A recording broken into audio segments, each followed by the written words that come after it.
দেখা তো হবে না আর এই জীবনে, দেখা হবে জান্নাতে ফুল বাগানে।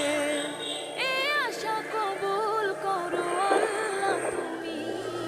শহীদ হয়েছ তুমি এটাই জানি, শহীদ হয়েছ তুমি এটাই জানি।